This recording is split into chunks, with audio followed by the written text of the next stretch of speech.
نماز کی پہلی رکعت میں انسان کا دل کتنا ہی تکلیف میں کیوں نہ ہو، لیکن آخری سجدے تک اللہ سکون دے ہی دیتا ہے۔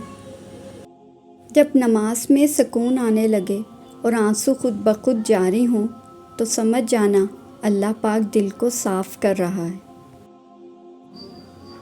دل میں برائی رکھ کر خدا کے گھر نہیں جایا کرتے۔ وہ سجدے صاف کپڑے دیکھ کر نہیں بلکہ دل کو دیکھ کر قبول کرتا ہے۔ فاطمہ کے واسطے اٹھتے تھے رسول، محترم اس لیے کہلاتی ہیں بیٹیاں۔ حضرت علی نے فرمایا، یہ زندگی 2 دن کی ہے، ایک دن تمہارے حق میں اور دوسرے دن تمہارے مخالف۔ جس دن تمہارے حق میں ہو اس دن غرور مت کرنا، اور جس دن تمہارے مخالف ہو اس دن صبر کرنا۔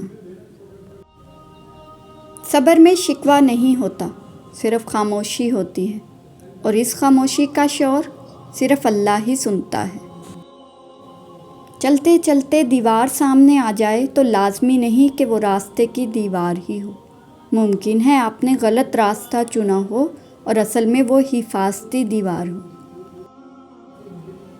دلوں میں فرق آ جائے تو تعلقات نبھائے نہیں بلکہ گھسیٹے جاتے ہیں۔ بدلتے ہوئے رویوں کی پرواہ نہ کریں، کیونکہ لوگ روزانہ مختلف احساسات کے ساتھ جاگتے ہیں۔ بھولنے کی عادت لازمی سیکھنی چاہیے۔ جتنی جلدی حادثات فراموش کریں گے اتنا درد بے معنی ہو جائے گا۔ کچھ نیا پا لینے کے لیے وہ مت کھو دینا جو پہلے سے ہی تمہارا ہے۔ خیانت کی سب سے افسوسناک بات یہ ہے کہ یہ آپ کے دشمنوں کی طرف سے کبھی نہیں آتی۔ والدین اپنے بیٹوں اور بیٹیوں کو دنیا کی ہر چیز دیتے ہیں، صرف جو نہیں دے سکتے وہ ہے نصیب۔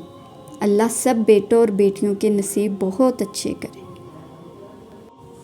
لوگوں کے دل کوئی جنت تو نہیں جہاں بسنے کے لیے آپ خود کو اتنا تھکا رہے ہیں۔ اللہ اپنے بندے کو بکھرنے سے پہلے ہی تھام لیتا ہے۔ ہر لمحہ قیمتی ہے اگر اس کو اللہ کی یاد میں گزارا جائے۔ سائنس کیا اور کیوں کی تشریح کرتے ہوئے کیسے پر آ کر رک جاتی ہے اور وہاں سے ان اللہ علی کل شیء قدیر شروع ہو جاتا ہے۔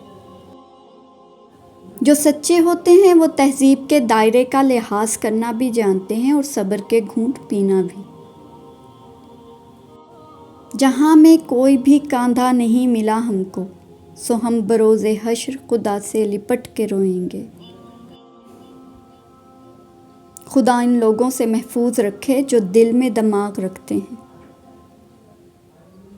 بس دکھ وہاں نہ ملے جہاں سکون لٹایا ہو۔